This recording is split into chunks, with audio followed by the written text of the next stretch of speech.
Now this girl you can either find hanging out with her chickens or eating canes. There's no in between. Ladies and gentlemen, my friend and your state secretary, Elery Martin, with her session theme, Facing Your Wave.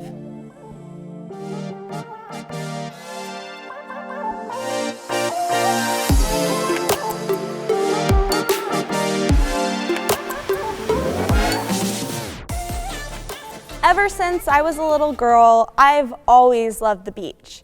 My siblings and I would spend many summer days playing in the waves, collecting seashells, and attempting to boogie board at my grandparents' house in Florida. For this reason, the beach is one of my favorite places in the entire world. So one day, after the Yuma Summit Series Leadership Conference, when we were 175 miles and a 3-hour drive away from the beach, my teammates and I, being the impulsive and slightly stupid college students we are, decided to head to San Diego that very night. When we arrived, it was 10 o'clock at night and very dark. Nonetheless, as soon as our feet hit the sand, we started running and jumping over waves. Now, to jump over waves, you have to go into the ocean and wade until you're about chest deep. Then when you see a wave coming, you have to run and then jump. For a second, you're swept off your feet. It feels like you're flying until the water gracefully guides you back.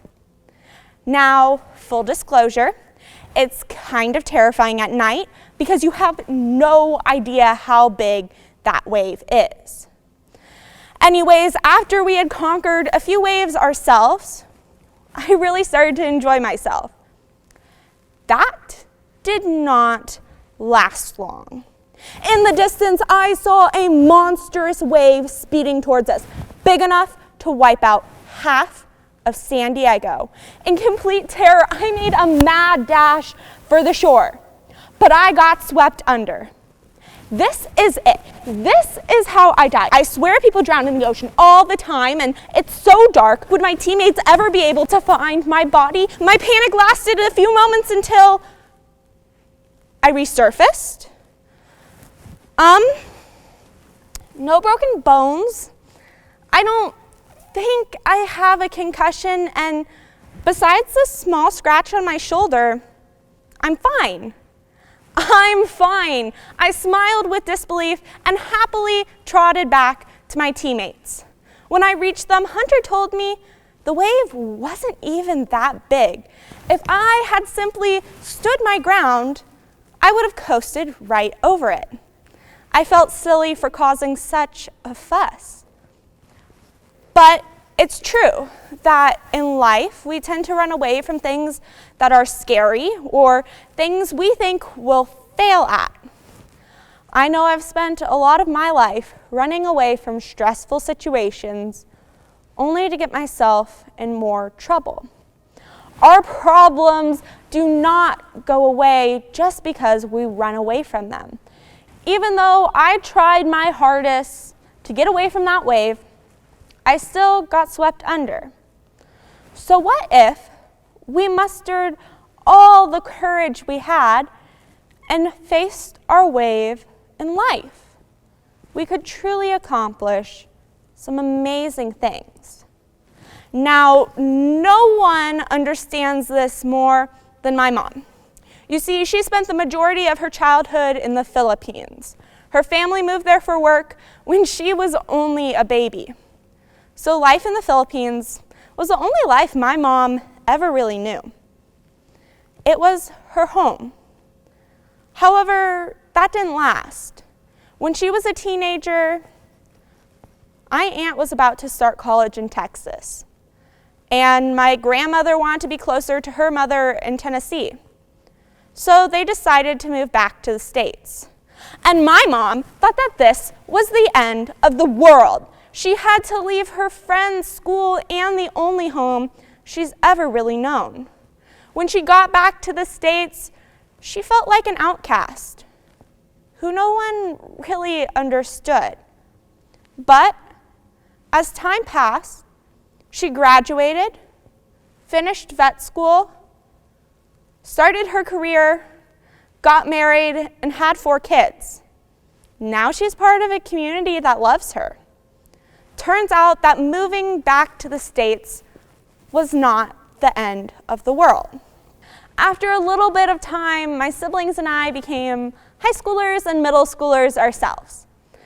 Then I was diagnosed with an extreme case of scoliosis, and I had to wear a back brace. And it was my turn to think that the world was ending. I distinctly remember one Sunday afternoon in the garage crying to my mom. I was tired of being weird, tired of being lonely, and so very, very tired of my back brace. I just wanted to be normal. In that moment, my mother looked at me with complete understanding and a smile. She tried to explain to me that even though I couldn't see how my circumstances could get better, they would get better if I gave them time. I didn't believe her at the time, but I decided it was worth a shot. Changing my mindset was the first step in changing my situation. There's not a lot of things in life that are certain. However, it's true that there will always be conflict in our lives. In the same token, there will always be resolutions to our conflicts. We must know that our circumstances will change, even if we don't fully believe it yet. You have to have faith that the world is not collapsing in on you. Every ocean has waves that distort the water's clarity for a moment. But once that wave passes, peace prevails. Now might be the most important time for us to remember this. With all that's going on in the world, I can't promise you'll be able to hug your friend next week. I can't promise you'll be able to see your grandparents tomorrow. I can't promise your graduation will be perfect.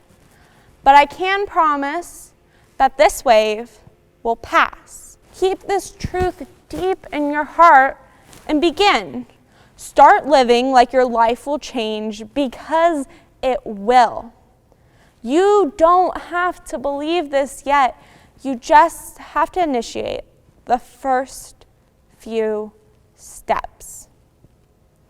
Any runner will tell you that the first few steps in a race are the most important, which reminds me of one of my favorite childhood stories. I'm sure we've all heard the fable of the tortoise and the hare about 1,000,000 times. This fable is so well known, people have started testing out the logistics of it for themselves. Then, thanks to YouTube, we get awesome videos like this.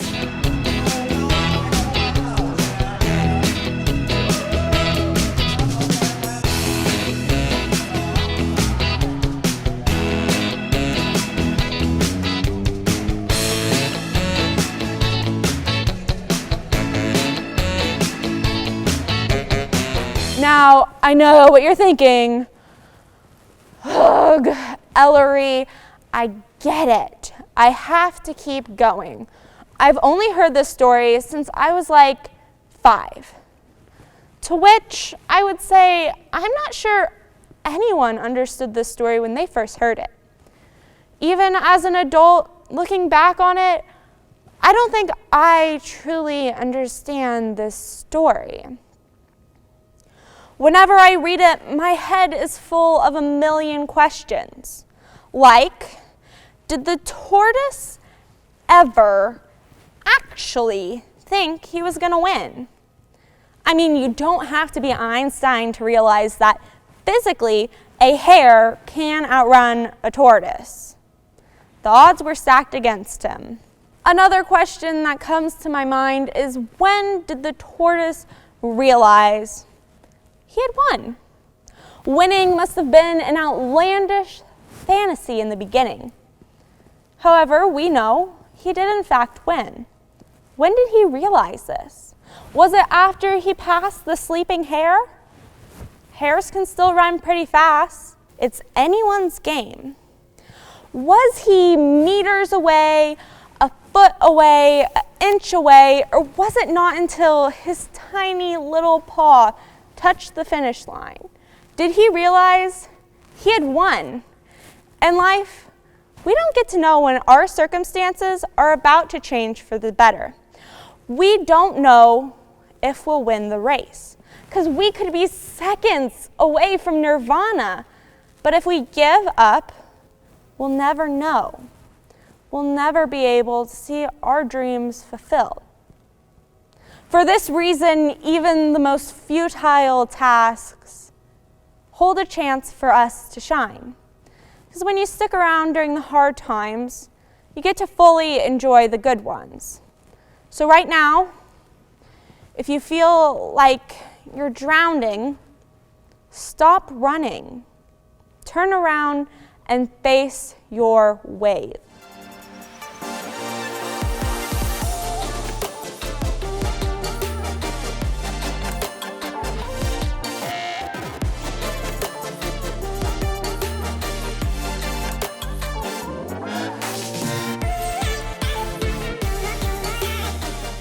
Elery, I'll always remember our trips back and forth between Tucson and Gilbert. And no matter how many times we eat canes, it's never going to grow old. Thank you for always making me smile, even if we're stranded. I'll always remember you, celery without the C. And now I present to you your retiring plaque. Arizona FFA, your State Secretary, Elery Martin.